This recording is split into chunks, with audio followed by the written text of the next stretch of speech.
नमस्कार dear students, आज हम पढ़ेंगे मैथमेटिक्स NCERT बुक का चैप्टर 3 जो है प्लेइंग विथ नंबर्स। आज के इस पार्ट में हम common factors, common multiples, prime factorisation, some more divisibility rule और LCM एंड SCF के बारे में पढ़ेंगे। चलिए शुरुआत करते हैं। पहला टॉपिक हम कॉमन फैक्टर लेंगे। Common factor. अब फैक्टर्स तो हमने ऑलरेडी पढ़ लिया है। अब कॉमन फैक्टर का क्या मतलब हुआ, तो देखिए, फैक्टर आप एक नंबर का निकाल सकते हैं, फिर दूसरे नंबर का निकाल सकते हैं, तीसरे नंबर का। अब अगर उन 2 या 3 नंबर में कोई भी चीज कॉमन हो, सेम हो, उसे ही हम कॉमन फैक्टर बोल देंगे। लेट्स सी, अगर हमने नंबर लिया 8 के फैक्टर्स क्या क्या होंगे? 1 होगा, 2 होगा, 3 नहीं होगा। क्यों? क्योंकि 3 से 8 डिविजिबल नहीं होता। 4 होगा, 5 नहीं होगा क्योंकि 5 से डिविजिबल नहीं होगा, 6 से भी डिविजिबल नहीं होगा, 7 से भी नहीं होगा, फाइनली 8 से होगा। तो 8 के जो फैक्टर्स हैं वो क्या है? 1, 2, 4 एंड 8। यही हमने दूसरा नंबर ले लिया, लेट अस सपोज 24। अब 24 के भी फैक्टर्स देख लेते हैं। 1 ऑब्वियसली डिविजिबल होगा, 2 से होगा, 2 12 are 24, 3 से होगा, 3 8 are 24, 4 से होगा, 4 6 are 24, 6 से होगा, 8 से होगा, 12 से होगा एंड फाइनली 24 से होगा। तो 24 के आपके इतने सारे फैक्टर्स मिल गए। अब फैक्टर तो हमने निकाल लिया, अब हमारा टर्म कॉमन यूज होगा। कैसे? 1 दोनों में आ रहा है, इट इज कॉमन। 2 दोनों में आ रहा है, कॉमन। 4 दोनों में आ रहा है और 8 दोनों में आ रहा है। दैट मीन्स कॉमन फैक्टर 8 और 24 का क्या होगा? 1 होगा, 2 होगा, 4 होगा एंड 8 होगा। क्लियर हो गया आप सबको? इसी तरह अगर एक और नंबर दिया जाए, एग्जाम्पल, अगर हमारे पास नंबर है 8, 12 एंड 26। अब आप देखिए 8 के फैक्टर क्या हो गए? 1, 2, 4 एंड 8। ठीक है, अब इसी तरह हम 12 के फैक्टर निकाल लें। 12 के क्या फैक्टर होंगे? 1, 2, 3, 4, 6 एंड 12। इसी तरह 26 के फैक्टर निकाल लें।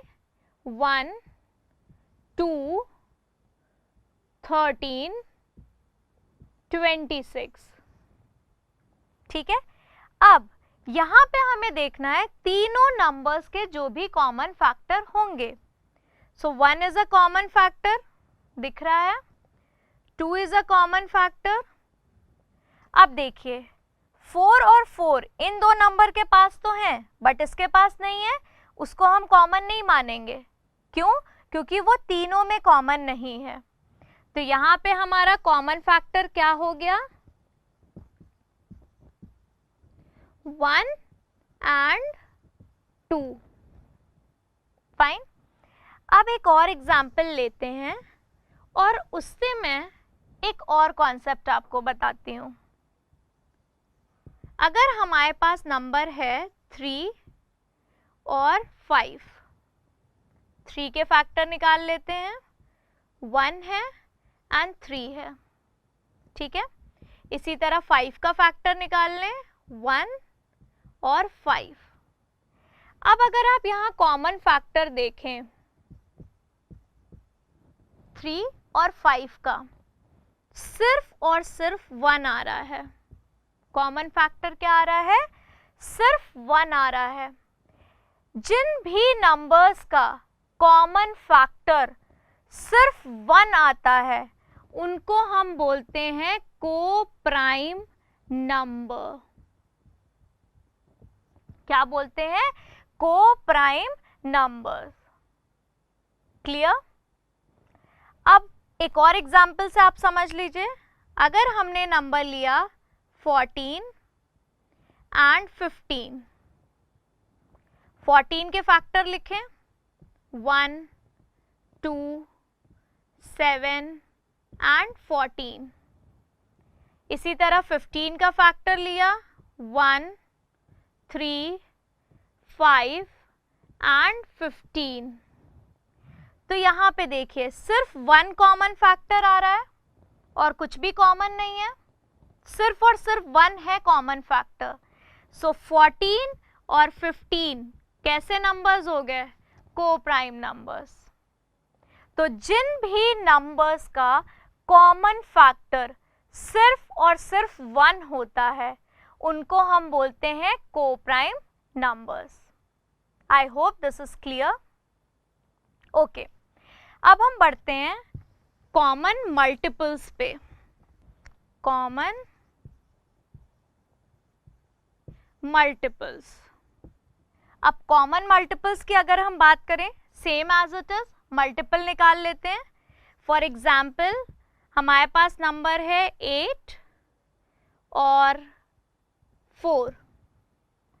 अब 8 का मल्टीपल अगर हम लिखें तो 8, 16, देन 24, जो भी 8 की टेबल में आ रहे हैं, 32 एंड सो ऑन। बिकॉज आपको पता है मल्टीपल्स तो हम कितने भी लिख सकते हैं। 4 के मल्टीपल्स लिखें 4, 8, 12, 16, 20, 24 एंड सो ऑन। अब इसमें कॉमन मल्टीपल देखेंगे, 8 आ रहा है आपका कॉमन, देन 16 कॉमन आ रहा है, देन 24 कॉमन आ रहा है, और आगे ऐसे कई नंबर्स आपको मिलेंगे जो कॉमन होंगे। तो यहाँ पे कॉमन मल्टीपल आप क्या लिखोगे? कॉमन मल्टीपल 8 हो गया, 16 हो गया, 24 हो गया and so on. You can find more numbers which are common in 8 and 4. I hope this is also clear. अब बढ़ते हैं अपने next topic पे, which is some more divisibility rules. Some more divisibility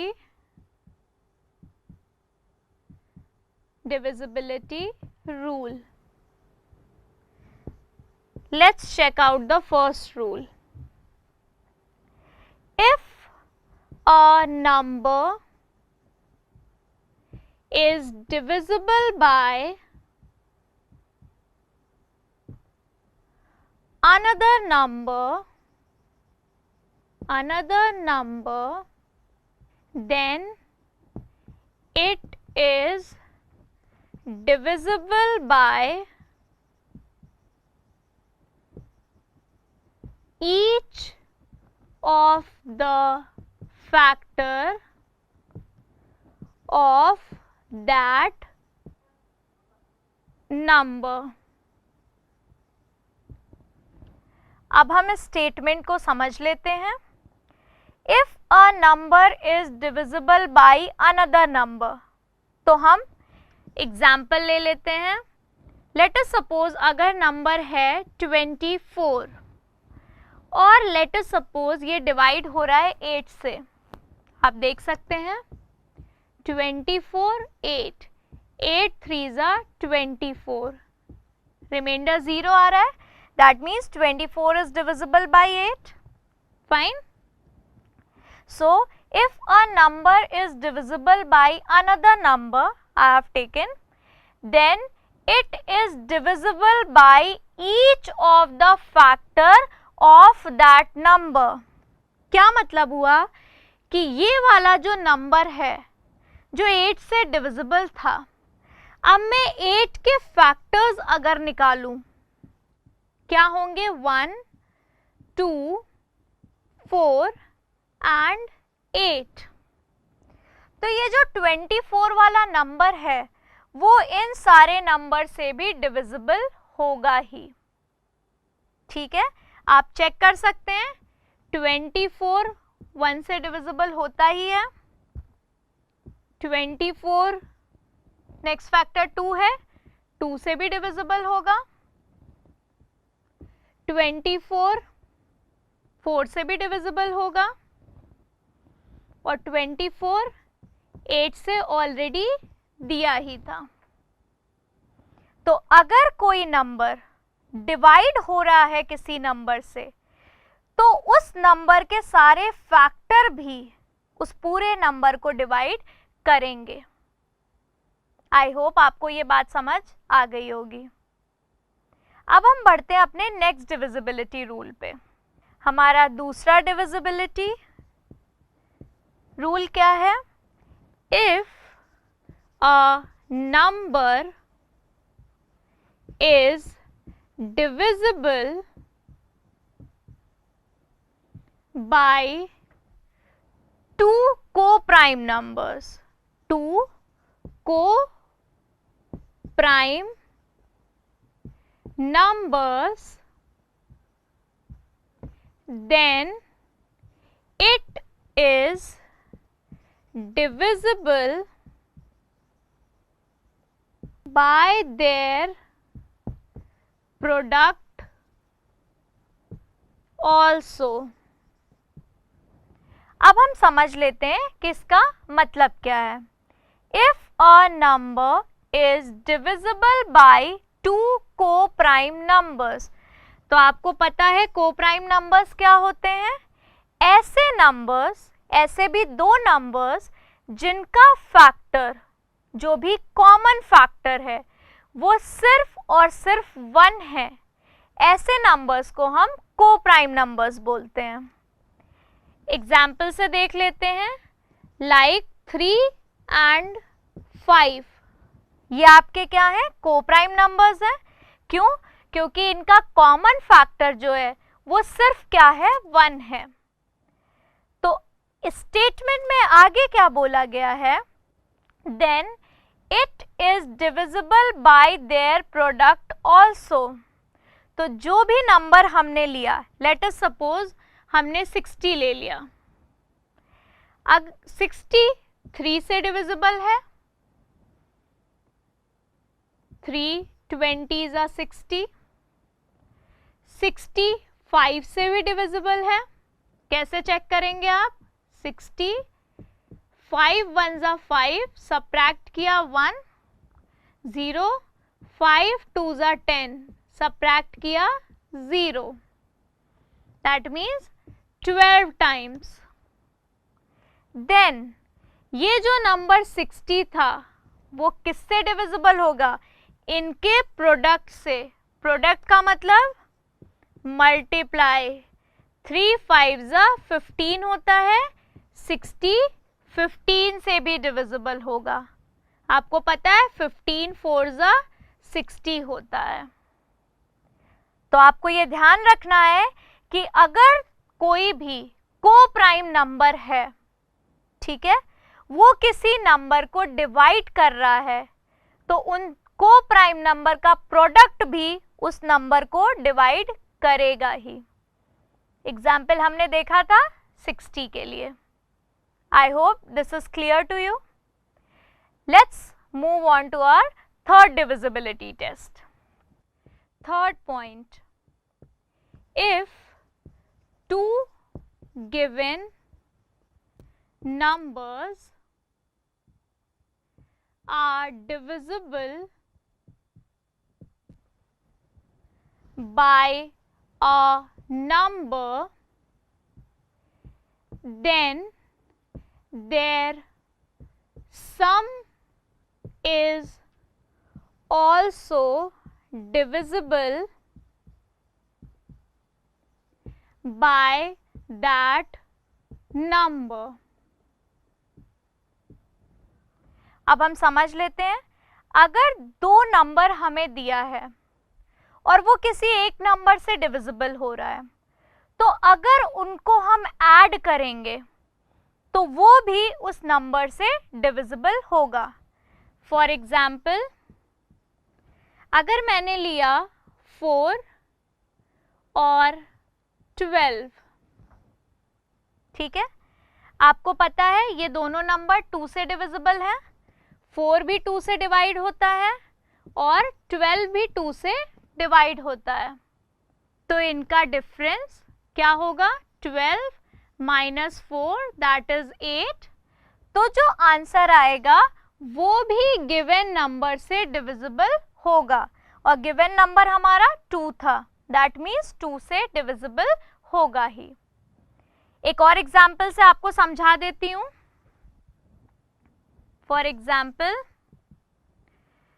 14 ले लिया एक नंबर एंड दूसरा number ले लिया हमने 28. लेट्स सी, ये डिवाइड हो रहे हैं 7 से. 14 is divisible bye 7 and 28 is also divisible by 7. अब आप इनका डिफरेंस लो. सो 28 में से अगर मैंने 14 सब्ट्रैक्ट किया, कितना आएगा? 14. ये भी डिविजिबल होगा 7 से. I hope this is clear to you.